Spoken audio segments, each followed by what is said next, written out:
Rai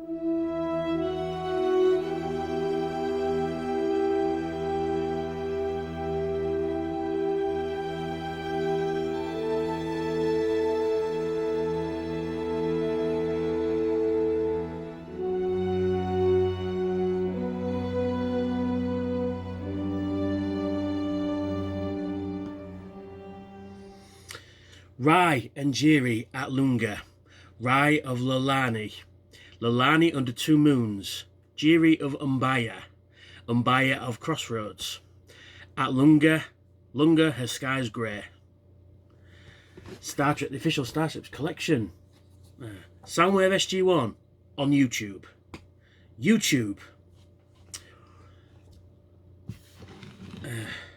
Tama. Darmok and Jilad at Tonagra. The Beast of Tonagra. Darmok on the ocean. Magazine.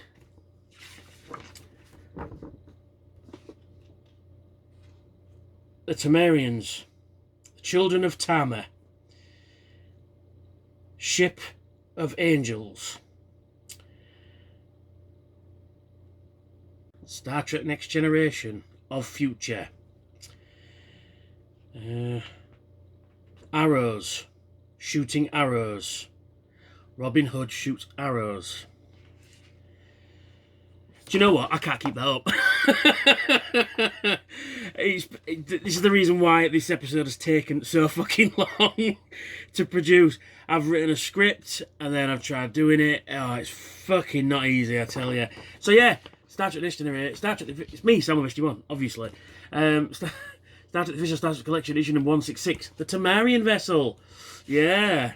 Actually, this is one of the ships I've been really waiting for.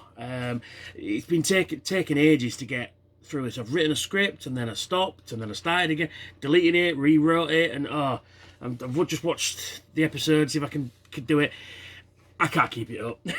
I really tried. So anyway, specification, operated by the Tamarians of the Children of Tama, type cruiser, in operation 24th century, length 700 metres, energy beam phasers, features particle scattering field to inhibit EM or subspace signals. Excuse me. I mean, a lovely review of the ship there. Really nice, actually. The homeworld of Tamarian is a planet named Sigma Tama 4. The Tamarians refer to themselves as the Children of Tama. An impressive-looking Tamarian deep space cruiser featured a sophisticated technology, and it was an angular design with a short airplane-like winglets attached to the outside of the water nacelles. Got another beautiful CG render of the ship there as well. And then we've got some images from the episode. It's a fantastic episode. It's all about failure. It's all about communicating and failure to communicate as well, or failure to get the point across, if that makes sense. Also, if you spell Darmok backwards, it spells comrade. So there you go. Yeah, it's a fantastic episode. It really is. And then we've got the topographical view there. Very nice indeed. It's a very nice ship. I've always liked this ship. Too bad in the card game it's pretty pants, you know. Captain Dathan's Tamarian deep space cruiser orbited Eladrel 4, transmitted a standard mathematical progression message towards the Federation space in order to establish contact. The Enterprise D library had 47 entries, linguist form of Darmok, and the most relevant revealed that Darmok was a hunter from Chantil 3 who fought with Jilad against a common foe. Darmok and Jilad at Tonagra. A Type 6 shuttlecraft named Magellan was seen for the first time when Lieutenant Worf attempted to rescue Captain Picard from Eladrel 4, but it was damaged by the Tamarian ship. I can't even see that. It's got a bit blade on, man. Federation recorded 7 encounters with the Federation vessels in over 100 years. 2369, no meaningful communication had been taken place during these meetings, and was after one of these experiences, Captain Silvestri of the SS Shikamaru described the Tamarians as incomprehensible. Yes. And then we've got some, some technical drawings, some, production drawings. That's a Talarian ship. We didn't get that. We got this Eagle Moss. We didn't get that one. Like I said, we've got the topographical view there. I think this design Rick Sternbach. I thought it was. Yeah, it does look Rick Sternbach-y. Yeah. It was all. It looks like they used part of a Imperial Star Destroyer model kit. Joe Menosky writing Star Trek Next Generation. One of Star Trek most admired writers, Joe Menosky, talked about his time working on TNG and creating the classic episode Darmok. Yeah, it's a fantastic episode, one of my favourites actually. Yeah, got some images from the episode there, and he goes into what inspired him and stuff like that. And then he's obviously wrote more episodes: Hero Warship, In Theory, Nth Degree as well. I like Nth Degree as well. That's another good episode. I think Conundrum again, another fantastic episode. That's a great episode. And then Time's Arrow as well. So some good interviews there. And then we got On Screen. Yes. The late actor Paul Winfield played Tamarian Dathan in Star Trek The Next Generation episode Darmok. Winfield also previously played Captain Clark Terrell in Star Trek II The Wrath of Khan. Darmok also featured the acting debut of Ashley Judd, who played Ensign Robin Leffler.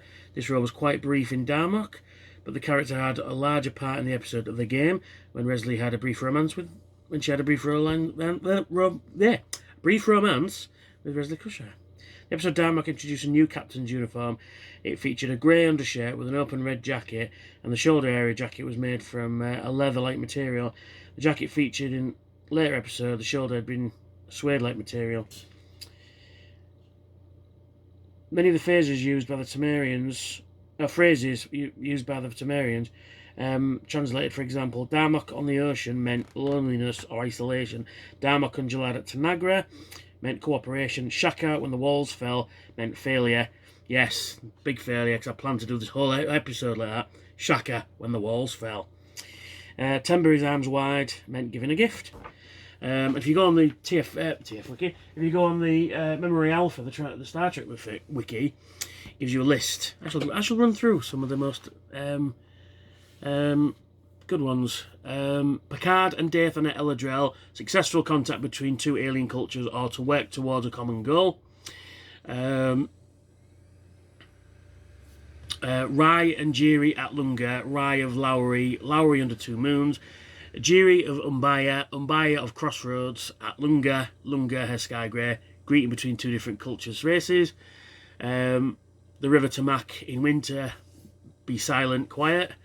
Shaka when the walls fell, failure, that's me. I say that all the time when I'm at work. Shaka when the walls fell. Sokaf, his eyes uncovered, understanding, realisation. Timber at rest, when a gift is being offered, is declined.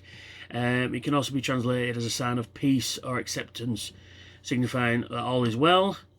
Timber, his arms wide or open, signifying a gift. Huzani with his army with his fist closed. To close rank and attack after luring the enemy. Huzani is with fists open to lure the enemy towards you, spreading your forces. Zumba at Anzo, Zama at Bako, danger, hostility arising from miscommunication, misunderstanding. Zinda, his face black, his eyes red, anger or conflict, also indicate pain or discomfort, possibly indication inability to survive either self or other party. So there you go, there's a few. So yeah, so join me, shan't you, for a look at the ship, a closer look at the ship. So, and there is the ship itself. Look at it now, it's very nice. So we'll just move that over there. Yeah, very nice indeed, very nice indeed. This is the ship every time they said, oh, we're going to do new ships, what ships do you want? And I'm always like, and every forum and every Facebook page, Tamarian vessel. And I'm so glad I own it, because I do believe this is the first time I've ever had a Tamarian vessel. So you got some really nice detail on there. It's a bit washed out because this is the die-cast part. And you can see there's a kind of Star Destroyer thing going on there. Look. It's probably used part of the model kit. Got some nice detail under there. I'm guessing that would be the deflector dish there. Yeah, so you got some real nice detail in there. Yeah, obvious join land, but what are you going to do? Some real nice warp field grid on the nacelles there. There's a bit of dust in there. We'll get rid of that. Sorry.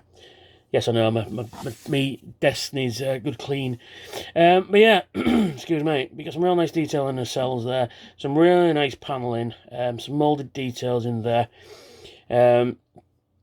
Yeah, you've got some really nice... again, it's one of those ships that it's the same both top and bottom, but that ain't a bad thing. It's just one of those, like, sort of carryover designs. But yeah, it's just a lovely ship, and it's one of the ships I've been waiting for to get, and to have it in a 3D form, because the only sort of positions you ever see it in on the screen on Star Trek is sort of that angle, and then you see it at that angle, so you don't really see it, you know, from the back. You don't see it manoeuvre or anything. The only time you see the ship manoeuvre is when they recoloured it and modified it to be the Talani munitions vessel, which we need one of those as well. And my trusty light, see that light? It's got really nice light piping in the nacelles there, as you can see. Really nice light piping. Yeah, so that's pretty cool. So yeah, overall a very nice ship, but not a lot to be said about it, unfortunately, because it's despite being a nice ship, it's fairly generic, to be honest. I'm not saying that in a bad way, but it's one of those ships that it's designed for a purpose, and, you know, sort of in universe, it's designed for a purpose, so it doesn't have any flashing bits, and, you know, there's no obvious weapons and stuff like that, but there's like a big phaser emitter at the front there, possibly a torpedo launcher as well. But it's just an overall well-designed ship. It's one of those like multi-role ships that does everything, but stripped down to the bare minimum, like the Defiant, basically. You know, it does a single job, and it does that single job very well. So there's no need for any extraneous bits on it. I like the fact that you've got two big gaps here as well. Look at the back section, shall we? We've got some nice impulse engine there, and a nice sort of hatch docking port, maybe. Who knows? Yeah, I'm guessing these are weapons mounts, maybe. Just really nice. A really nice ship. Very, very, very cool. I really do like this ship. I really do like it. I like the nacelles. I like the buzzard collector sort of point outwards, which is really cool. But no, this is a ship that, when I look at it, screams Star Trek to me. It's like, this is a typical TNG enemy ship, you know, alien ship of the week. But again, it's not a bad thing.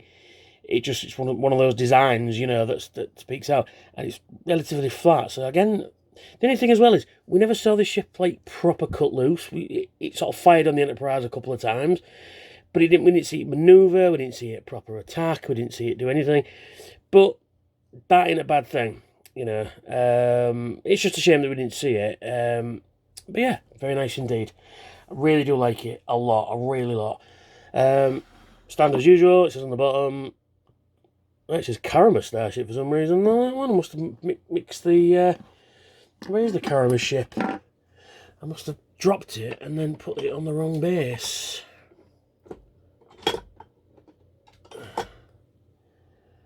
Oh no, Karama Starship. Well, fucking hell, I didn't even see that. So I've actually got the base for the wrong fucking ship. Nice, well done, Eagle Moss. Yeah, Karama Starship. That's nice. But it fits on the stand. I don't suppose it matters so much, but it fits on the stand really, really, really, really, really well. And it's just a really nice ship. Great if you're just collecting TNG ships. Great if you're just collecting alien ships. Great if you're collecting everything like me. Although I still haven't got the shuttles yet, and some of the specials I still need to get. But, you know, hopefully soon. So yeah, so that's me. And that's the Children of Tama ship. I believe the actual name of the ship is Tama.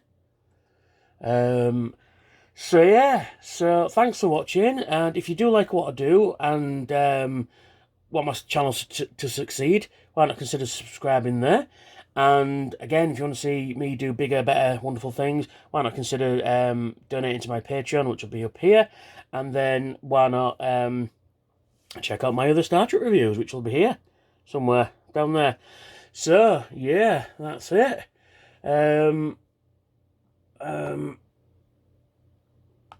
Where is it? Where is it? Where is it? Looking for it. And remember, Mirab with sails unfurled.